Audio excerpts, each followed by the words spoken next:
Hello Sunny में सो ये बात है एक वीडियो पहले की, मुझे तुम में से कई सारे लोगों के कमेंट्स आए कि मेरा चैनल कितना ज्यादा अंडररेटेड है और कुछ लोगों के ऐसे कमेंट्स आए कि मेरा चैनल डेड हो चुका है। सो मैंने सोचा कि क्यों ना मैं तुम्ही लोगों से पूछ लूं कि तुम लोग कौन सी मांगाज या फिर मानवाज में इंटरेस्टेड हो। सो इसलिए मैंने अपने कम्युनिटी टैब पे तुमसे मांगाज या फिर मानवाज को सजेस्ट करने के लिए कहा एंड तुम लोगों के सारे सजेशंस मैंने पढ़े भी। और क्या मैं इस पे वीडियो बनाऊंगा? डेफिनेटली। एंड क्या मुझे इस चीज का रिग्रेट हो रहा है? Absolutely. So let's start the video. So जो फर्स्ट और टॉप का रिकमेंडेशन था वो था नॉवल नाइट की तरफ से, और उन्होंने सजेस्ट करी है एक manga called Bulma saves the world and no one can go against Beerus. So इस मांगा का नाम सुनकर तुम्हें ऐसा लग रहा होगा कि ये कोई ड्रैगन बॉल की फैन मांगा है ना? लेकिन नहीं, ये ड्रैगन बॉल की नहीं, ये गुनिंग बॉल की मांगा है। और ये कोई मांगा भी नहीं है। जब मैंने इसको पढ़ा तब मुझे पता चला कि ये एक मांगा है। ये भी ठीक है, लेकिन इस मांगा के और भी ज्यादा वर्जन्स क्यों है जिसमें कि अलग अलग फीमेल्स है? मतलब ये चीज मुझे कहां से पता चली ये मत पूछना। और ये बात सुनकर सब लोगों की फट जाती है, मतलब सब लोग शॉक हो जाते हैं भाई। लेकिन गोकू कहाँ है भाई? गोकू किस लिए है फिर? बट कंट्रोल, इसमें लॉजिक नहीं ढूंढना चाहिए, है ना? सो जब बीरस कहता है कि मैं अब धरती के खाने से बोर हो चुका हूँ और अब मैं इस पूरे प्लेनेट को उड़ा दूंगा, तब बुल्मा ये कहती है कि तुम ऐसा नहीं कर सकते बीरस, ऐसा वो चिल्लाती है। जिसपे बीरस बोलता है कि क्यों नहीं? मतलब हाँ भाई क्यों नहीं, अब खाना बोर हो गया है ना, अब उसे और क्या ही मिलेगा धरती पे, है ना? जिसपे बुल्मा कुछ बोलती नहीं, बस उसका हाथ पकड़ती है एंड उसे रूम में ले जाती है। समझ रहे हो कहा जा रही है ये स्टोरी? एंड देन बुल्मा कहती है कि चलो मैं आज तुम्हें कुछ और ही चीज खिलाती हूँ। नहीं नहीं नहीं नहीं नहीं नहीं, देखो मैं इस चीज से डिसअपॉइंटेड नहीं हूँ कि इस वीडियो की सबसे पहली रिकमेंडेशन ये एक हेंटाई मांगा है, लेकिन मैं इस चीज से डिसअपॉइंटेड हूँ कि इस मांगा का आर्ट इतना बढ़िया क्यों है और कैसे है। ऊपर से बीरस को ही क्यों इतने मजे मिल रहे हैं? क्योंकि वो दुनिया तबाह करना चाहता है। आज से मेरा भी विलन आर्क शुरू होता है, मैं भी अभी दुनिया तबाह करूंगा। लेकिन सीरियसली इसका आर्ट इतना बढ़िया और सिमिलर है ड्रैगन बॉल के मांगा से कि मुझे पता ही नहीं चला कि ये कोई ऑफिशियल मांगा है या फिर फैन मेड मांगा है। मतलब मांगा है। और मुझे तुम्हें इसके आगे की स्टोरी बताने की कोई जरूरत होनी नहीं चाहिए, बिकॉज इसके आगे कोई स्टोरी है ही नहीं, सीधा एक्शन है। हाँ, तो इसके आगे कुछ ऐसा होता है कि बुल्मा बीरस को अर्थ के खाने से भी बढ़िया एक चीज चकाती है और अर्थ को बचा लेती है। और वो सब तो ठीक है, लेकिन वेजिटा को क्या दिखाने की जरूरत थी इस मांगा के एंड में? बेचारा कह रहा है कि बुल्मा प्लीज थोड़ा सा सहन कर ले इस धरती को बचाने के लिए, और ऐसे वो सुपर सैयन ब्लू में ट्रांसफॉर्म हो जाता है। और जैसे कि मैंने कहा कि इस मांगा के और भी ज्यादा वर्जन है भाई। मतलब ड्रैगन बॉल की हर फीमेल कैरेक्टर ने बीरस से बचाया है धरती को। अब तक मुझे नहीं पता था कि मुझे अपने लाइफ में क्या करना है, लेकिन अब मुझे पता चल गया है। मुझे अभी विलन बन के धरती को तबाह करना है भाई, एंड फिर धरती को ऐसी बैडिस से बचवाना है भाई। मैं अभी इसके मांगा को इंटरनेट पे सर्च कर रहा था और मुझे पता चला कि इस मांगा का एनिमेशन भी है, एनिमे भी बन चुका है इस मांगा का। व्हाट द नेक्स्ट मांगा ऑल अबाउट एनिमे 1555 ने सजेस्ट की है, जो कि है फायर पंच। ये वही मांगा का है जिन्होंने चेंसो मैन को बनाया है और लुक बैक जैसे एनिमे लिखे हैं। सो मैंने तुम्हारे कहने पे, हाँ तुम्हारे, फायर पंच इस मांगा के शुरू के कुछ चैप्टर्स पढ़े। सो इसके स्टोरी को पढ़ने के बाद मुझे बस इतना कहना है कि क्या तुम्हें मेरी फिक्र है?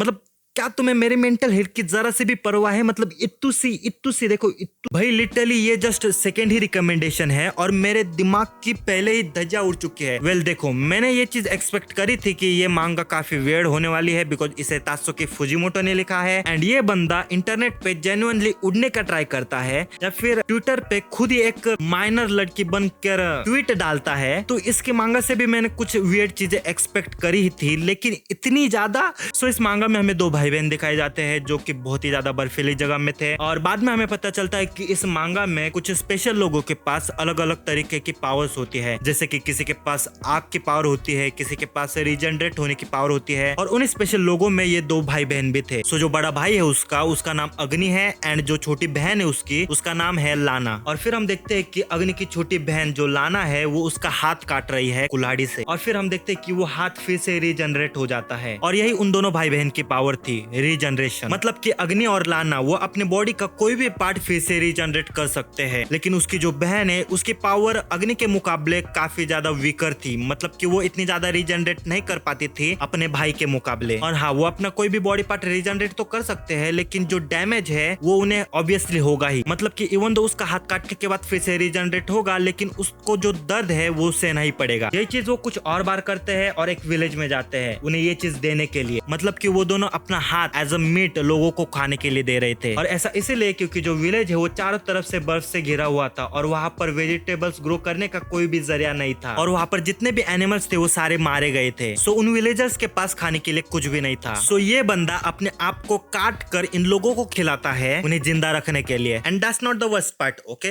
That's not the worst part. Then अब देखते हैं कि रात के समय लाना और अग्नि दोनों भाई बहन बात कर रहे थे और वो दोनों अपने गुड टाइम्स के बारे में बात कर रहे थे और मुझे भी काफी ज्यादा अच्छा लगा ये देख करके, इतनी ज्यादा सफरिंग झेलने के बाद भी दोनों भाई बहन इतने ज्यादा खुश है एक दूसरे के साथ।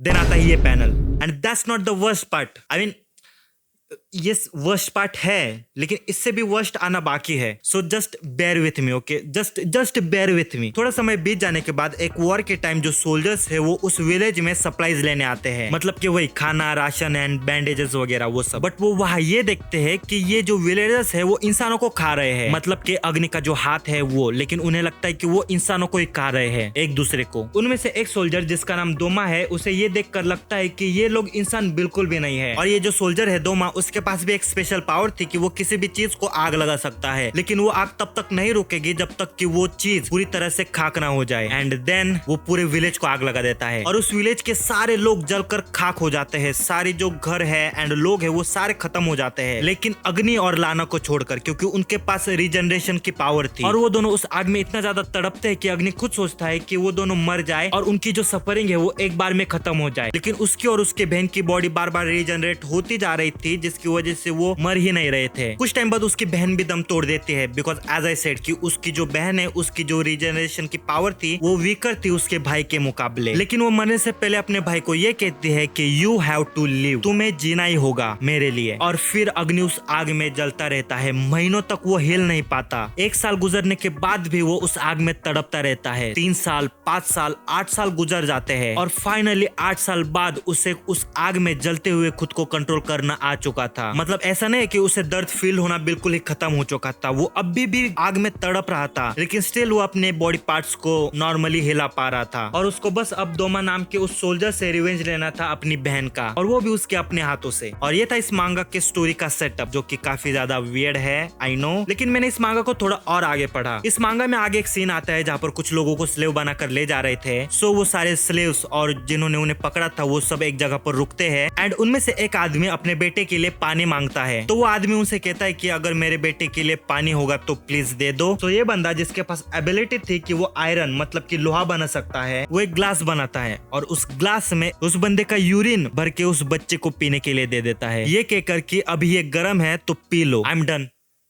I am done with this मांगा। वेल देखो, आई रिस्पेक्ट तात्सुकी फुजिमोटो, लेकिन मैंने इसके आगे मांगा को बिल्कुल नहीं पढ़ा और ना ही पढ़ूंगा, okay.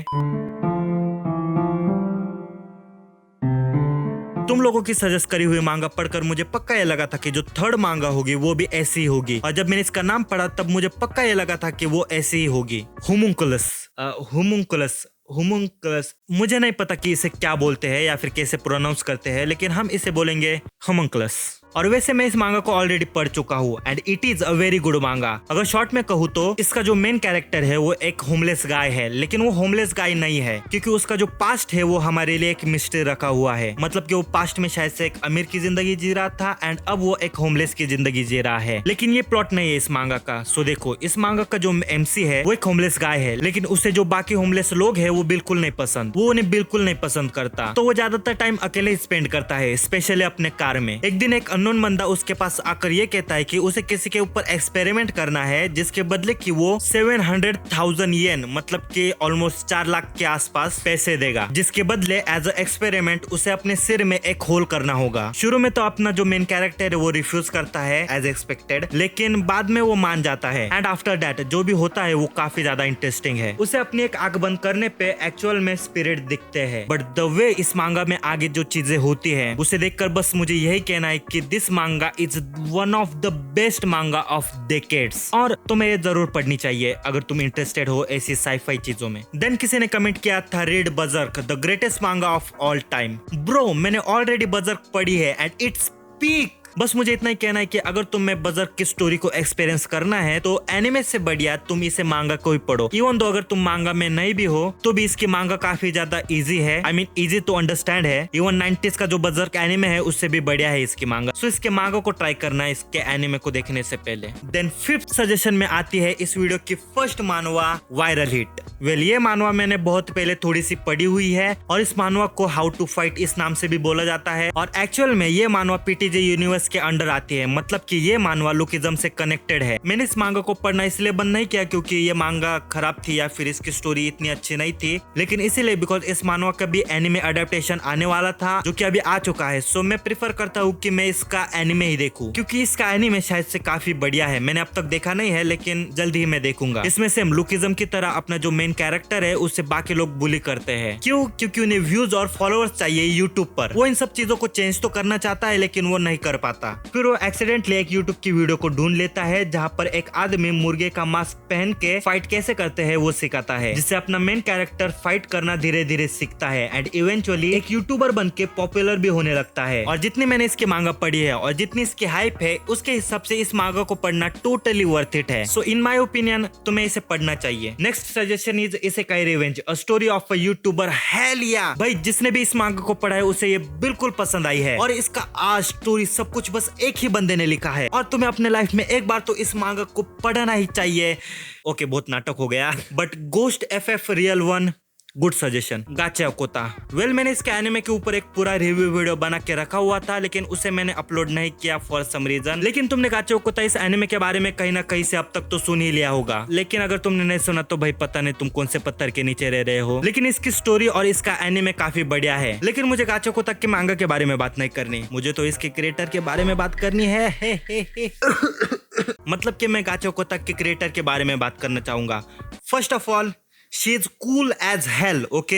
And second of all जो इस मांगा का आर्ट है, जो गाचा ओकोता का आर्ट है वो काफी स्पेशल फील होता है। जस्ट लाइक वन पीस या जो का आर्ट जैसे स्पेशल फील होता है वैसे ही जो गाचा ओकोता का आर्ट है वो भी एकदम डिफरेंट एंड स्पेशल फील होता है। ऐसा लगता है कि इसके आर्ट की एक स्पेशल आइडेंटिटी है जिसके लिए इसके क्रिएटर की तारीफ जरूर बनती है। एंड इसका एनिमेशन भी काफी बढ़िया है। सो अगर तुम्हें गाचा ओकोता की स्टोरी को देखना ही है तो तुम इसका एनिमे देख सकते हो। It is very good in my opinion. World of knowledgeable 5407 ने ये कहा कि मुझे मॉन्स्टर फ्यूजन फ्यूरियस इस मानवा को पढ़ना चाहिए। सो मैंने यही किया और ये एक मानवा है जो कि शायद से इन्होंने ही बनाई है क्योंकि इसके बस 2 ही चैप्टर आए हैं अब तक। और इसकी स्टोरी कुछ ऐसे है कि एक आदमी मरने के बाद नरक में चला गया था, लेकिन नरक में जो पनिशमेंट होती है उससे बचकर वो किसी तरफ वापस से अर्थ पर आ जाता है। लेकिन जब वो अर्थ पे आता है तब वो डेविल बन जाता है। ऑनेस्टली कंसेप्ट काफी डिसेंट है एंड जो आइडिया है उसे भी बहुत ही अच्छे तरीके से प्रेजेंट किया गया है। और इस मानव को ज्यादा लोगों ने बिल्कुल नहीं पढ़ा है एंड आई नो कि कोई सपोर्ट के लिए ना हो तो कैसा फील होता है, बट भाई ने एआई का यूज बिल्कुल नहीं किया है इसीलिए, एंड एटलीस्ट इस बंदे ने ट्राई किया है इसीलिए मुझे ये मानव पसंद आई। नहीं तो भाई कुछ लोग एआई का यूज करके भी हक देते हैं और भाई फिर अपना प्रोजेक्ट कैंसिल कर देते हैं जो कि उन्होंने कभी शुरू ही नहीं किया था। एंड एट लास्ट मैं बस यही कहूंगा कि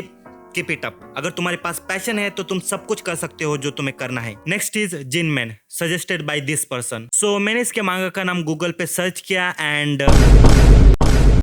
मैं इसके मांगा को बिल्कुल नहीं पढ़ने वाला। पागल लगता हूँ मैं? तुम्हें क्या लगता है मैं इसके कवर पेज को देखकर ये बोलूंगा कि वाह कितनी इंटरेस्टिंग मांगा लगती है, चलो इस ट्रॉमेटाइजिंग मांगा को पढ़ लेते हैं एक बार। तो मैंने जिनमैन इस मांगा का कवर पेज देखा एंड मुझे ये मांगा काफी ज्यादा इंटरेस्टिंग लगी, इसलिए मैंने इसका फर्स्ट चैप्टर पढ़ा and it is very traumatising, जिसकी वजह से मैंने इसे फर्स्ट चैप्टर के बाद ही ड्रॉप कर दिया। फर्स्ट ऑफ ऑल ये चीज मुझे डॉल्फिन मैन की याद दिला रही थी। अगर तुम्हें नहीं पता तो तुम YouTube पर सर्च कर सकते हो, लेकिन that shit is very traumatising and मेरे पास ऑलरेडी बहुत ट्रॉमा है लाइफ में, ओके।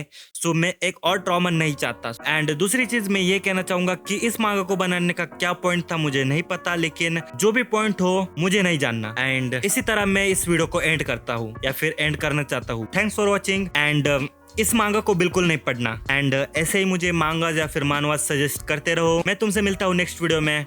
Bye bye.